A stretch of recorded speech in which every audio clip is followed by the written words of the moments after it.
30일 대 24일입니다. 기사 같이 볼까요? 검찰 이재명 대표의 5번째 출석 통보. 이 다음 주 당장 조사받으러 가겠다. 이 당장이 24일, 오늘을 얘기를 하는 거죠. 네, 요 얘기 직접 들어보시죠.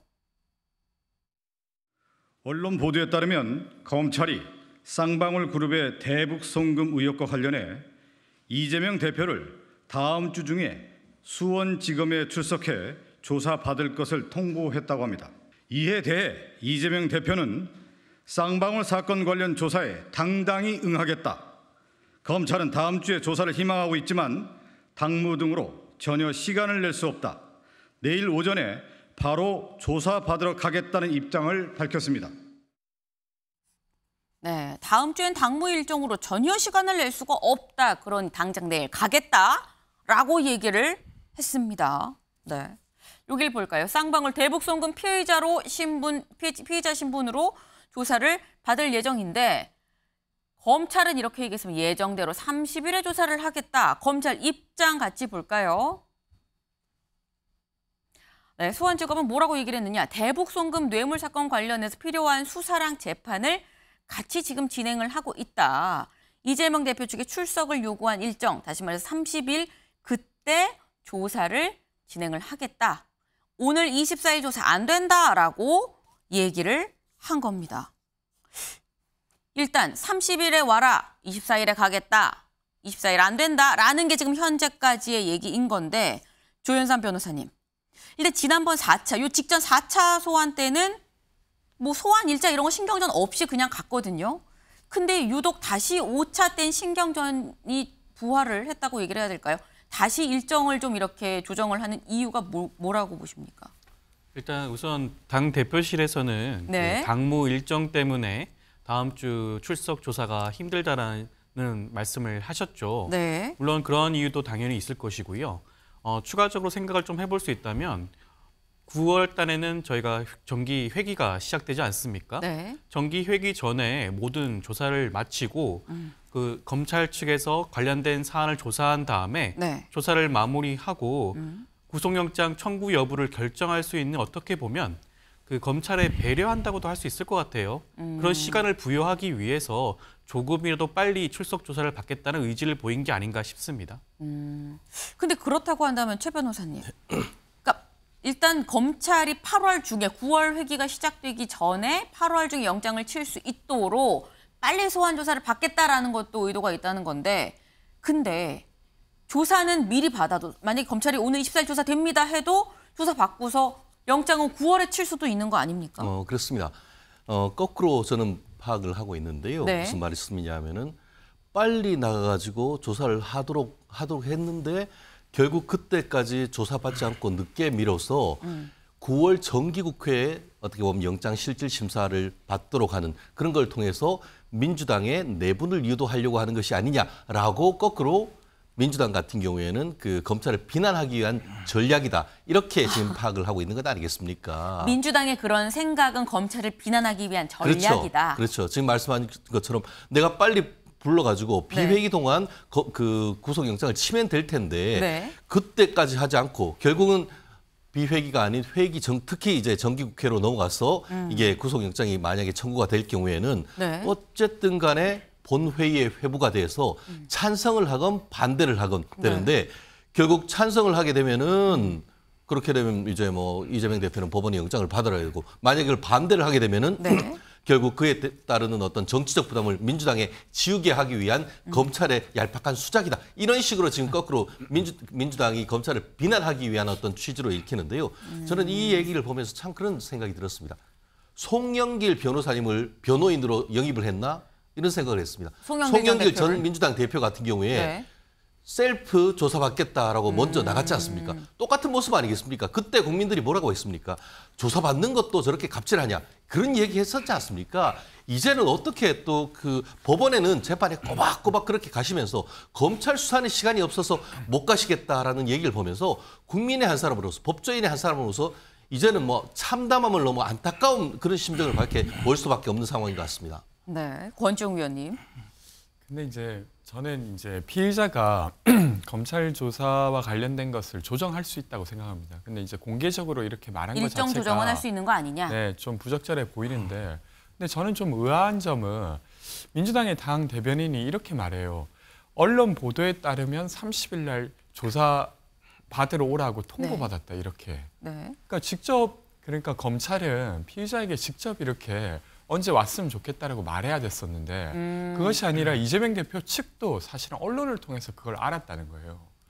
그러니까 이게 정말로 수사가 원활히 되기 위해서 과정이 있고 그 조정 과정 뭐 이런 것이 있는 것이 아니라 검찰도 계속 언론에 무언가를 알려서 이재명 대표 측에 무언가를 알리고 있다면 이 역시도 매우 정치적으로 이 수사를 사용하고 있는 거 아니냐라는 의심을 할 수밖에 없는 것이죠. 그래서 검찰도 마냥 마치 그냥 수사 잘하고 있는데 이재명 대표가 조정해달라고 합니다라고 말할 것이 아니라 네. 제대로 이재명 대표 측과 처음부터 조정했어야 될 일이다라고 말씀드리고 싶습니다.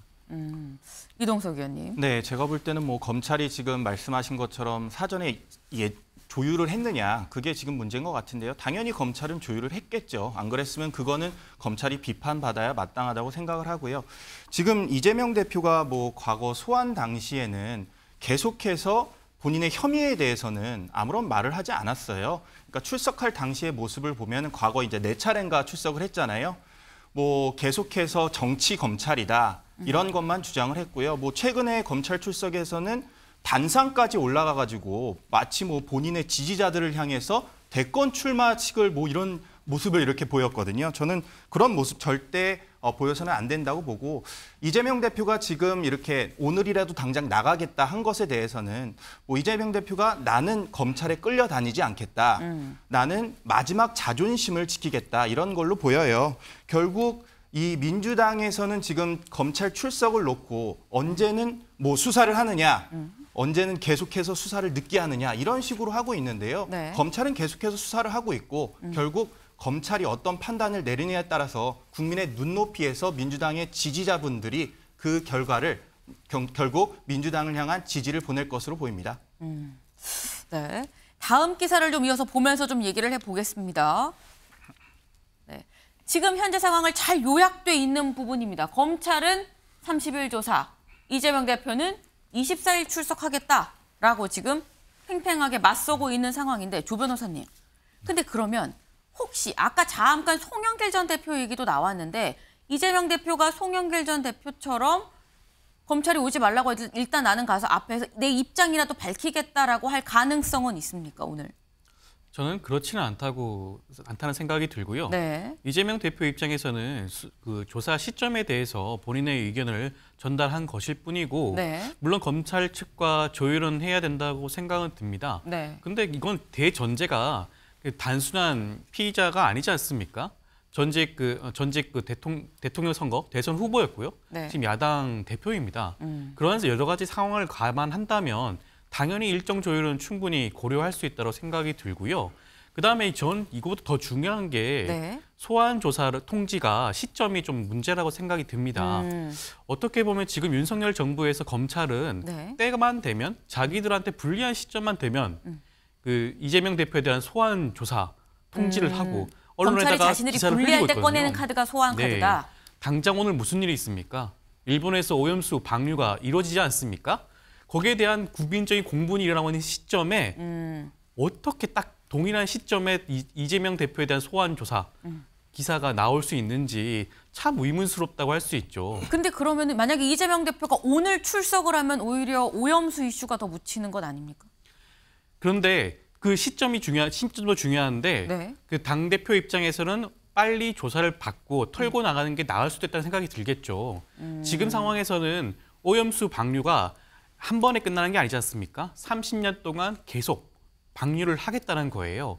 그렇다고 한다면 이 이슈를 길게 끌고 가는 것보다는 본인의 이슈를 길게 끌고 가는 것보다는 빨리 자기의 이슈를 마무리 짓고 오염수 방류에 대한 그러한 야당 대표로서의 그런 위치 그다음에 주장을 하는 게 낫지 않나 그런 판단도 할 수 있다고 생각이 듭니다. 네. 지금 일단 이재명 대표 입장에선 빨리 이거를 좀 털고 다른 이슈로 좀 넘어갔으면 좋겠다라는 생각을 하지 않았겠느냐라는 말씀도 하셨는데 한동훈 법무부 장관이 이런 얘기를 했었습니다. 이 얘기 좀 같이 들어보고 얘기를 이어가 보죠. 그렇게 민주당의 일정이 급하면 도대체 수원에 있는 불법 대북 송금 사건 재판은 왜 그렇게 사력을 다해서 사법 방해하고 미루고 그랬는지가 묻고 싶고요. 네.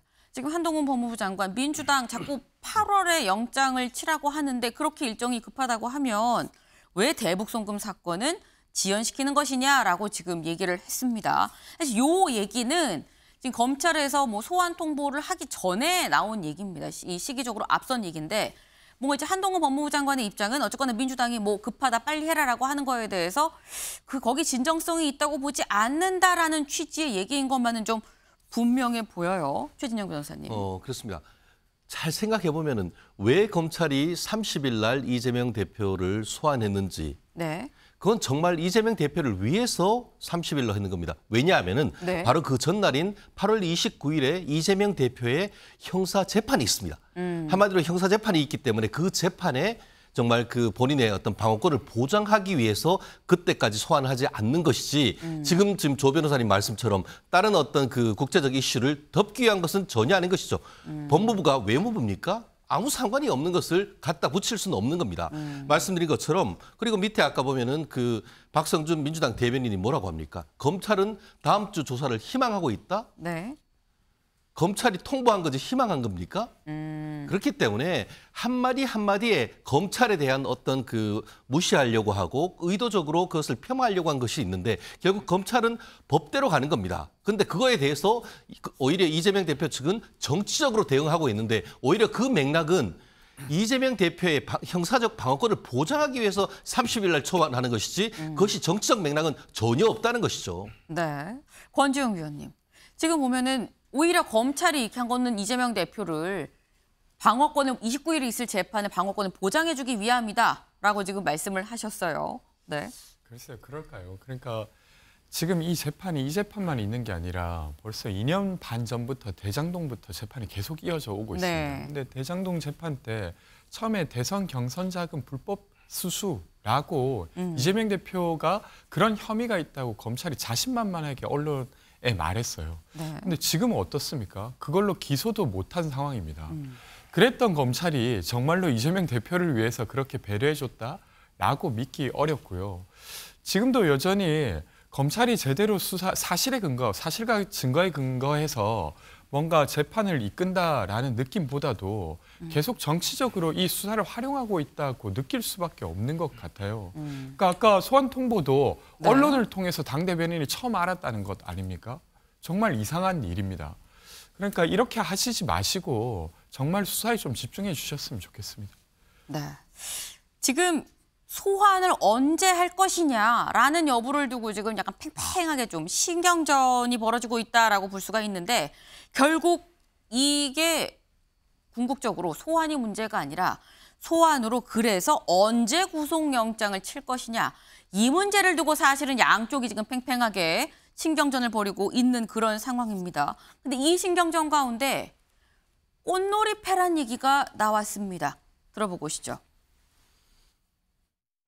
체포동의안이 부결되면 방탄이라고 민주당을 공격하고 가결되면 민주당이 분열됐다는 정치적 타격을 주려는 그야말로 바둑에서 말하는 꽃놀이패를 만들려는 의도임을 국민들은 이미 알고 있습니다. 민주당에게는 이재명 의원의 범죄 혐의 수사가 패만 잘 뜨면 이길 수 있는 또 화투게임 같은 거일지는 모르겠습니다만 이건 성남 시민에게 현실적으로 대단히 큰 피해를 준 범죄 혐의에 대한 수사라고 말씀드리겠습니다. 네. 앞서 박광원 원내대표, 이건 검찰이 민주당의 정치적 타격을 주려고 하는 거다라고 이동석 의원 이 말을 했거든요. 지금 박광원 원내대표는 이게 검찰이 전략적으로 정치적으로 움직이고 있다라는 걸 전제로 지금 얘기를 하고 있습니다. 네, 뭐 저런 발언에 어떠한 책임을 져야 될 것 같아요, 저는. 지금 저렇게 정치적으로 검찰을 이용하려는 저 민주당 행태에 저는 쓴소리를 말씀드리고 싶고요. 네. 저는 지금 민주당에서 계속 주장하는 게 뭐 정치 검찰이다 이런 거를 계속 주장하고 있는데 정치적 행보는 누가 먼저 보여줬습니까? 제가 볼 때는 박범계 전 장관이죠. 박범계 의원이 수원지검 가서 연자 농성까지 했습니다. 이게 검찰에 출석하는 그런 행태를 두고 민주당 의원들이 앞서서 저렇게 이재명 대표를 호위무사로 이렇게 한다는 저런 정치적인 행태는 무조건 비판을 받아야 마땅하다고 저는 생각하고 있습니다. 오히려 민주당이 검찰의 정치력을 행사한 거 아니겠느냐라는 얘기인 건데, 근데 한동훈 법무부 장관이 박강원 원내대표의 얘기를 받아치기를 뭐라고 받아쳤느냐. 조 변호사님. 그럼 패가 잘 뜨면 이기는 게임으로 민주당은 보는 겁니까? 라고 얘기를 했거든요. 저는 한동훈 장관이 어디서 뭔가 정치적인 수사를 배우시는 게 아닌가 싶은데 뭐 화투 게임이라는 말까지 나올지는 진짜 전혀 상상을 못했습니다. 네. 박강원 원내대표 같은 경우에는 충분히 하실 수 있는 말이죠. 지금 이재명 대표에 대한 수사가 대장동 사건의 경우에는 2년 넘게 진행이 됐고 압수수색 같은 경우에도 350회 이상 벌어졌다고 하지 않습니까? 네. 장기간 수사가 진행되고 있는데 아직도 어떠한 사건의 윤곽조차 제대로 잡지 못하고 있고 기소조차 하지 못하고 있는 상황을 본다면 이것은 어떻게 보면 뭐 이런 화투 게임 그렇게 볼 게 아니라 네. 어떻게 보면 검찰의 무능을 저는 드러내고 있다고 봅니다. 검찰 지금 현 정부에서 핵심적인 어떻게 보면 세력이라고 할 수 있는데 어떻게 2년 넘게 조사를 하면서도 아직까지 이재명 대표에 대한 혐의조차 제대로 구체화하지 못했냐. 그리고 최근에 제3자 뇌물죄에 대한 혐의가 나온다고 말씀들을 하시는데 네. 저는 제3자 뇌물죄 자체도 과연 법리적으로 성립할 수 있을까라는 생각이 들거든요. 제3자 뇌물죄 같은 경우는 핵심적인 게 직무 관련성입니다. 네. 그런데 이재명 경기도지사 시절이었죠. 경기도지사가 과연 쌍방울한테 어떠한 혜택을 줄 수 있을 것인가, 대북 관련 사업에 어떤 영향을 미칠 수 있을 것인가를 생각하면 저는 직무 관련성조차도 과연 인정이 될 것인가라는 생각이 들거든요. 이런 것들 모든 걸 따져보면 네. 빨리 검찰이 조사를 마무리해서 저는 기소를 했으면 좋겠습니다. 하루빨리 법원의 판단을 받아봤으면 좋겠어요. 저는 그 결과가 절대로 검찰에 유리한 결과가 나오지는 않을 거라고 생각이 듭니다. 최 변호사님, 지금 최근에 어제 나온 얘기, 제3자 뇌물죄도 이게 적용할 수 없는 건데 적용을 했다. 과하게 지금 적용해서 검찰이 약간 오바를 하고 있다라는 입장으로 말씀을 하셨거든요. 그럼 왜 출석을 안 하시죠? 왜 결사적으로 이화영 재판을 그렇게 방해하고 있죠? 그 맥락에서 그 이재명 대표가 다른 어떤 사건보다도 쌍방울 대북 어떻게 보면 송금 의혹과 관련해서 위기의식을 느낀다는 것을 저는 강하게 느끼고 아마 그 한동훈 장관도 똑같은 맥락에서 어제 언론 인터뷰를 했다라고 좀 느끼는데요. 말씀하신 것처럼 제가 답을 드리겠습니다. 북한에 네. 송금을 500만 불 보냈던 것이 2015년 4월, 5월, 6월이었습니다. 네. 그 무렵에 이재명 대표 그 압수수색을 봤더니만 북한에 친서를 보냅니다. 우리 좀 초대해 주세요. 네. 라는 취지로. 그러고 나서 한 5개월, 6개월 지나서 2019년 11월, 12월 이때 또 300만 불이 또 갑니다. 네. 그리고 그때 뭐가 들어갔냐 하면은 이재명 대표의 직인 그리고 이화영 평화지사의 서명이 들어가는 어떤 초대 요청서를 북한에 보냅니다. 네. 그 시간이 공교롭게 딱딱 맞아 떨어진단 말이에요. 그렇기 때문에 이것이 어떻게 직무 관련성이 없고 대가성이 없는 것인지 오히려 저는 부정한 청탁을 하지 않았다. 이런 얘기를 한다고 하면 제가 모르겠습니다. 북한에 가기 위해서 그렇게 이게 어떻게 보면 평화부지사를 그 처음으로 이제 선임을 하고 또 북한을 가기 위해서 경기도지사로서 그렇게 활동을 했는데 아무런 직무 관련성이 없다는 것은 지나가던 소가 웃을 일이죠. 일단 정황 증거라고 해도 뭔가 굉장히 좀 의심스러운 부분이 있는데 이걸 과하게 혐의를 적용했다고 볼 수가 있는 것이냐라는 뭐 그런 말씀인 걸로 들립니다. 일단 이 검찰의 체포동의안, 이 구속영장 청구에 대해서 이재명 대표한테 기자들이 물어봤습니다. 9월 회기 중에 구속영장을 친다는데요? 라고 물었더니 이재명 대표 뭐라고 얘기했을까요? 들어보시죠. 김성태가 대표님한테 방북비 대납 보고했다고 진술했는데 어떻게 보셨어요? 대표님 근데 회기 중에 체포동의안 날라올 거라는 얘기가 많은데 그럴 경우에는 뭐 어떻게 하실 계획이신지. 이게 대체 말이 되는 소리라고 생각이 되시나요? 뭐 어떤 부분이 많아요? 1억 5천만 원 후원해서 고맙다고도 하셨다는데 그런 사실 없으십니까? 자, 수고하셨습니다. 권지웅 의원님. 네. 지금 이재명 대표가 약간 다른 질문하다가는 계속 침묵을 하다가 이 구속영장 9월 회기 중에 체포동의안 넘어오는 거에 대해선 약간 이게 말이 된다고 생각하십니까? 울컥하는 듯하다가 다른 질문에 다시 또 입을 닫았습니다. 왜 말을 아끼는 것 같은 느낌이 드는데 왜 말을 아끼는 걸까요? 그러니까 기본적으로 이제 원래 처음에는 그 대장동이라든지 아니면 최근에 백현동 관련해서도 사실 이재명 대표께서 이런 한 푼 받은 바 없다 이렇게 이야기를 하셨지 않습니까? 네. 그런 이야기를 했지만 결과적으로 어떤 영향을 미칠 수 없음을 알고 말을 줄이시는 것 같습니다. 그리고 굳이 이제 대중들에게 말할 내용은 아니니까 재판장 가서 하면 되는 일이니까 그런 거고 이 질문도 회기 중 구속영장 친다는데 어떻게 생각하십니까?에 대한 말이 되는 소리냐라고 답했다기보다 제가 생각할 때 지금 이 재판 과정이나 수사 과정에 대해서 전반적인 거에 대한 얘기다. 저는 이야기한 것 같습니다. 그러니까 뭐 구속영장을 언제 치고 말고는 어쨌건 검찰이 칼자루를 쥐고 있지 않습니까? 물론 이제 제가 보기에는 사실 정기국회라고 하는 정치에 되게 중요한 그래서 국정감사 등으로 이어지는 이 정기국회가 사실 제대로 뉴스거리가 돼야 되는데 그때 또 구속영장이 쳐지면 중요한 일 무언가가 하나 빠지는 일이지 않습니까? 네. 그런 것들에 대한 어떤 우려는 있지만 뭐 거기에 대한 이야기라기보다 수사 전체에 대한 입장을 말씀하신 것 같습니다. 굳이 이것뿐만이 아니고 전반적으로 지금 상황에 대해서 다소 이재명 대표는 좀 황당한 입장이기 때문에 저런 얘기를 한 거 아니겠느냐라는 말씀을 하셨는데 근데 그렇다고 하면 검찰은 왜 30일 조사를 또 고수를 하는 것인가? 다음 기사를 좀 보겠습니다. 이재명 당장 조사받겠다 압박에도 검찰 박찬대 사법방해 의혹 조사 먼저 하겠다라는 입장이라는 지금 매일경제의 기사입니다. 여기 좀 부제를 보겠습니다. 이화영 관련해서 박찬대 최고위원을 다음 주에 소환하는 방안을 검토를 하고 있다. 이재명 대표 30일 이전 그렇기 때문에 이재명 대표를 30일 이전에 소환하는 게 어렵다라는 얘기라는 건데요. 지금 박찬대 최고위원 얘기가 나왔습니다. 사법 방해 의혹. 이게 대체 무슨 얘기냐? 이화영 전 평화부지사의 재판 지금 3번 정도 열렸습니다. 3번 공전 아닌 공전을 거듭했고 3번째는 결국 국선을 선임을 해서 재판이 진행이 됐죠.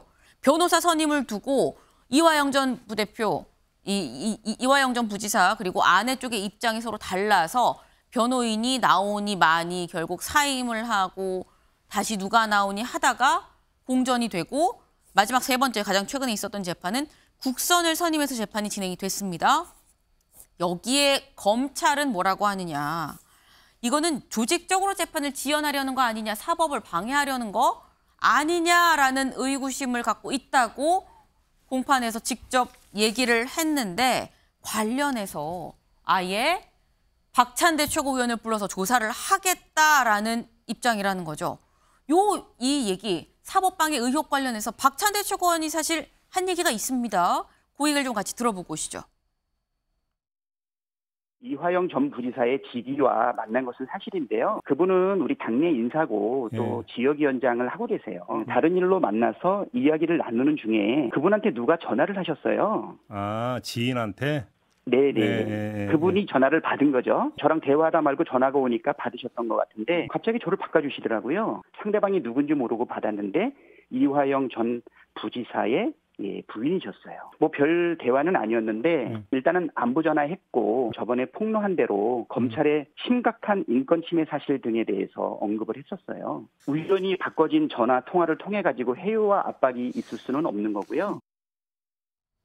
네, 박찬대 최고위원. 우연히 바꿔서 받은 전화 통화를 통해서 회유와 압박이 가능한 것이냐라고 이동석 의원 얘기를 하거든요. 이거는 진짜 이게 어떻게 될지를 판단을 못하는 지금 민주당 지도부의 전략적인 그런 행보다라고 생각을 합니다. 지금 민주당에서는 며칠 전까지만 해도 이랬어요. 이재명 대표 왜 수사 빨리 안 하냐. 네. 근데 지금 이렇게 출석 통보를 하니까 지금 와서는 어떻게 이렇게 30일에 출석 통보를 할 수 있느냐. 그러니까 검찰은 진행대로 이렇게 수사를 하고 있는데 이제는 수사를 한다고 또 뭐라고 합니다.